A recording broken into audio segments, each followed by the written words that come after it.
일방적인 명단 공개는 명백한 불법이라는 게 법무부의 입장입니다. 2차 가해라는 비판 여론도 적지 않죠. 대형 참사에서 유가족 동의 없는 희생자 명단 공개는 가능한 것인지 지금부터 따져보겠습니다. 자, 홍영 기자, 개인정보보호법 위반이라는 주장이 있는데 어떻습니까?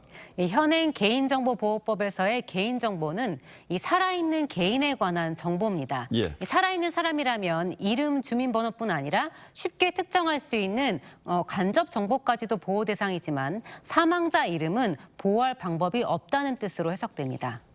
자, 망인은 그렇다면 유가족들이 피해를 볼 수도 있지 않겠습니까? 네, 유족의 신상 같은 살아있는 사람의 개인정보와 연관될 수 있다고 해석할 수도 있습니다. 예. 일부 유가족의 위임을 받은 민변은 명단 공개에 반발하면서 이 개인정보보호법은 개인정보 처리자의 동의가 원칙이라고 했습니다. 유족의 동의 없이는 법 위반이라는 겁니다. 또 명단 공개로 희생자나 유족을 모욕하거나 조롱하는 댓글이 발생하면 명예훼손을 일으킨 이 방조죄로 볼 수 있다는 의견도 있습니다.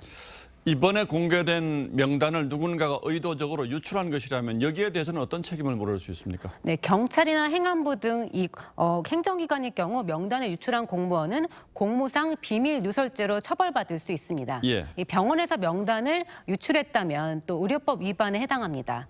유출 경로와 관련해선 시민단체들이 고발한 상태라서 곧 수사가 시작될 것으로 보입니다. 유족들이 민사적인 책임을 물을 수도 있습니까? 네, 명단 공개에 연루된 사람들에게 유족들이 정신적인 피해와 관련해서 손해배상을 청구할 수 있습니다. 또 명단 게재 금지 가처분 신청을 하고 위반한 날만큼 강제금을 집행하는 방법도 있습니다.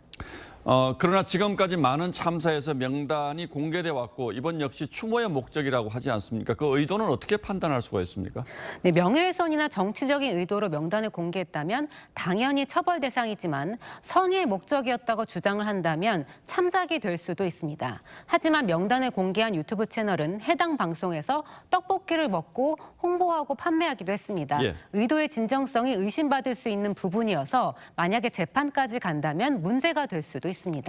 법적 문제를 떠나서 이건 인권의 문제기도 하죠. 맞습니다. 우리 헌법과 관련 국제법에서는 인권 기준에서는 인격권과 프라이버시 권리를 보장합니다. 국제인권법에 따른 가이드라인은 희생자와 희생자 가족의 사생활을 적극 보호하라고 강조합니다. 이 사적인 정보 공개가 돌이킬 수 없는 치명타를 줄 수 있기 때문입니다. 또 세월호 참사 생존자의 트라우마를 연구했던 김승섭 교수는 이태원 참사 유가족이나 지인은 평생 그 기억을 짊어지고 살아가야 한다면서 이 트라우마를 겪는 이들에게 가장 중요한 것은 안정이라고 말했습니다. 결국 처벌 조항이 모호해서 이런 논란이 있다면 이참에 법을 손볼 필요도 있겠군요. 네, 실제로 독일에서는 사고 현장에 있던 사람들이 피해자 영상을 찍어서 퍼뜨렸다가 심각한 문제가 됐는데요. 지난해 형사처벌할 수 있도록 법을 개정했습니다. 우리도 이번 참사를 계기로 사진이나 영상 유포와 관련해서는 형법 개정안이 발의된 상태입니다. 자, 저는 이런 경우에 정치인들은 아예 개입을 하지 못하도록 법을 고치면 어떨까라는 생각도 해봅니다. 예, 홍영 기자 잘 들었습니다.